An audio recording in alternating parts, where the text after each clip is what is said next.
Well, a very good evening. It's just gone 8 o'clock on the 19th of October 23, and according to the Met Office forecast, we should all be up to our chins in rain, water, flood water, and our hats blown off right across the street. It was a bit gusty earlier on, I have to say. In the morning it was windy, and so they were correct with the forecast. Doesn't take much of a expert to forecast the wind if you've got the technology at your fingertips. But anyway, I'm not here to be negative about the Met Office. I'm here to point out that in fact, they are liars, and they definitely hold back on a lot of vital information, and it kind of upsets me. And I don't want to sound like a worn out record here. We're probably all familiar with this map already. It's the red warning area. I mean, I don't know what they're going to do if we got a hurricane, because if they've got red for a bloody shower of rain and some wind, what exactly are they going to do if it is a life-threatening situation for people? So you can see the extent of their so-called amber area and yellow area. This is really because they don't know what the hell's happening. They don't know where the weather system's going. These people are highly paid professionals. They're meteorologists, and they come on screen and they start chatting about what's happening weather-wise. But what they do is they create mass hysteria. They cause a lot of problems for many individuals, many households, because of their over forecasting of on some conditions.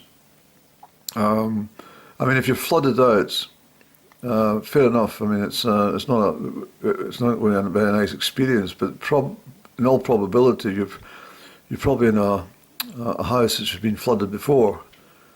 If you've checked any part of the deeds of the property, you may well see that it's been affected by flooding previously. If it's a new build, it's probably because the builders have built your house on a floodplain. It does happen, unfortunately. But what my point tonight is about is the county of Angus, which is going to be the most impacted by this rain and wind. I mean, I've had this bloody media. I mean, it's a media circus when this sort of stuff happens. I hate it. But they're standing right next to the shoreline. Well, of course it's going to be bloody windy and high waves. If the wind's coming from the southeast, as I mentioned a few days ago, if the wind's coming from the southeast and chopping up the sea and blowing over the sea wall, of course it looks dramatic and great for the cameras. But, I mean, people in the Hebrides and the Northern Isles, I mean, they have these types of storms fairly regularly. Nobody bats an eyelid, But there's no interest.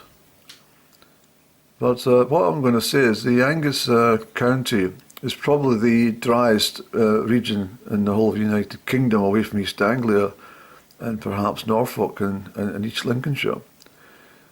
But Angus doesn't see much rain at all.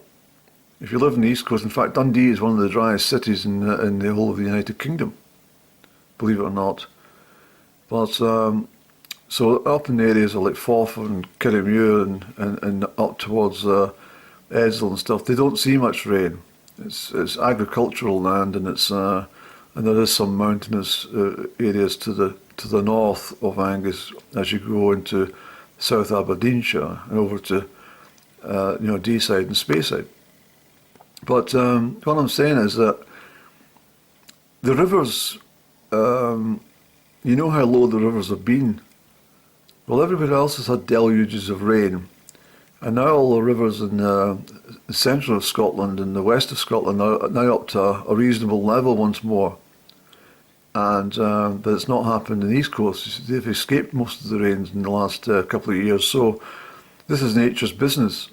It's just replenishing all the water courses and all the rivers and reservoirs with a huge deluge of rain. So there's no issues. I don't think there'll be any flooding because these rivers are quite adequate in coping with the heavy rains, the runoff in the fields. You might get mud on the roads, and you might get some problems from blocked culverts and drains, but that's not really the rain's fault. That's the bloody council's fault for not clearing them because of cutbacks and stuff. And so therefore what happens is any flooding, they put it down to global warming. They talk about climate change, and this is all about climate change. Well, I can assure you this is a wet day in October. It might last 48 hours, but that's all it is. It's got nothing to do with any change in any climate. And it creates this hysteria and this madness with people, and the media absolutely love it. And it creates this, as I say, a media circus, and all the people sitting at home all stare at this with their zombie eyes, and they take it all in and they believe every damn word of it. Now, I've said to the Met Office in regards to what about releasing some information about the upland snow and the blizzards. Because if you're getting a wind coming from the southeast and it's hitting colder air, the colder air is coming in from on the anticyclone, the area of high pressure over Scandinavia, so we're dragging in all this wind. But that wind that's coming in from Scandinavia, let me just whip back actually so I can show you what I mean by this. The wind direction of this anticyclone means that the wind is coming from the southeast, that as it circles the high pressure, it brings down all the northerly winds and then feeds it over in this way. So all that cold air is coming, and as everyone knows, the temperature in Braemar this evening is currently 6 degrees Celsius. Well, any clown can tell you that the temperature will fall about 3 degrees for every 1,000 feet that you go up a mountain. So you only need to go up a couple of thousand feet and you're already at freezing level, so therefore any precipitation will fall as snow. But the Met Office won't tell you about the snow. They do not want it in their script. They do not want to tell the public there's snow in the mountains in October. They do not want to say this because it's totally against the ruling on this climate change, global warming nonsense. They don't have any hot temperatures to talk about, so they're concentrating on this simple weather front, a complex weather front. Because of the anticyclone, it's not got anywhere really to go, and so therefore that's why it's hanging around for a couple of days. But it's no big deal. It's not abnormal. It's happened before. I've seen it plenty of times in my life.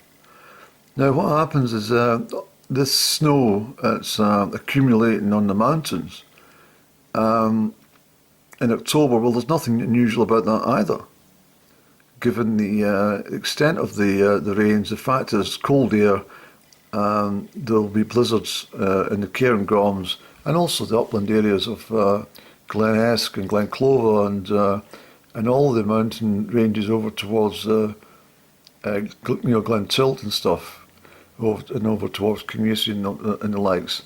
Well, in the South Cairngorms. Now, let me just have a quick check on this part of it. This is North Grampian, which takes in a lot of the Cairngorms. I'm not going to show you individual mountains, but what I will show you, and this is the forecast this evening. It's at midnight at least. It's coming from a southeasterly direction, and the wind is blowing on the glen at 5 to 10 miles an hour. Now that doesn't make much sense, does it, when they're forecasting very high winds? So where are they getting this 5 miles an hour speed for the winds, eh? You understand? It doesn't make sense. But as you go up in elevation, which normally happens, as I told you a lot, as being a hill climber, the higher you go, the windier it becomes. It's pretty general stuff, this. And so you're going to get a wind, let's go to 900 metres, that's just about 2,700 feet, it's under 3,000 feet. So it's blowing at a constant 60 odd miles an hour, okay? So I'm presuming these glens are sheltered from the, I don't know what what they're doing. I mean, they don't seem to have a clue. And this stuff puts people's lives at risk. I have to keep telling you that. But anyway, here's your temperatures in blue. These are the same. These are the feels-like temperatures at 3,000 feet. -9, -10 degrees. If you go any higher, you're going up to -14 and -15 degrees. So that's the feels-like temperature. But the temperatures, you can see the freezing level has gone from 1,600 meters and it's fallen right down to 700 and 800 meters by 9 o'clock tomorrow night. The snow level will be hovering around 1,200, about 1,500 feet. 2,000 feet maximum. So you're going to have snow at 2,000 feet level, which is quite low. It's 1,000 feet lower than most, well, the Monroe levels, as everyone knows, is 3,000 feet. So you're 1,000 feet below that, you're going to get white conditions. I mentioned this in a recent vlog. I looked ahead and I said, well, if we're going to have this weather system coming in, it's going to turn to snow in the mountains. But simply the Met Office is not telling you. Why are they not telling us? Why is it they prepared to tell you about the high temperatures, tell you about wind and rain, although they don't tell you about the wind in this bloody map? Why won't they give us that accurate information? Do you understand? If you can't get your National Weather Service giving you accurate information, then how can we be assured that anything they tell us is accurate or truthful? I mean, it tells you right there. Mountain weather forecast, wet, very windy with rain and snow in the morning. Brighter the snow showers by afternoon. So why don't they tell us this on their national forecasts?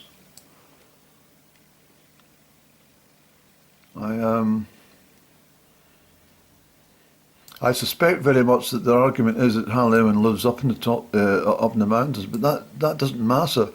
It's giving this, false reality that we're living in a much warmer climate, and it's not true. If anything, it's gotten colder. When you get snow down to this level in October, not warmer. But they've got so many people's heads all numbed up with this global warming stuff and believing it now because they've been brainwashed, that it's very difficult to have a proper conversation or even a debate about anything. And unless you actually climb up the mountain with a camera and film the snow for the people, which I might be forced to do, and say, here's the date stamp, and here is the conditions here where I am in the snow. I'm standing in the snow. What's the Saturday weather forecast? Remaining unsettled with cloudy, further rain, blah, blah, blah. Heaviest east of the A9. Some drier spells towards Rannoch Moor. Snow will fall above 800 metres until early afternoon. Well, 800 metres is under 2,500 feet. So that's not very high, mountain-wise. If you consider, when I was up Ben More and Stubinian, they're over 3,800 feet. And most of the Cairngorm range is above 4,000 feet. And you can see that the snow's come down quite low for the third week in October. But they're not telling you this, and this is my point I'm trying to stress. Why are they not telling us about the snow?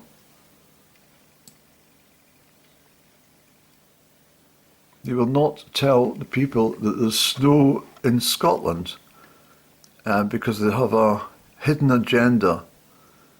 And that agenda is focused mainly on telling people about how hot it is every single day.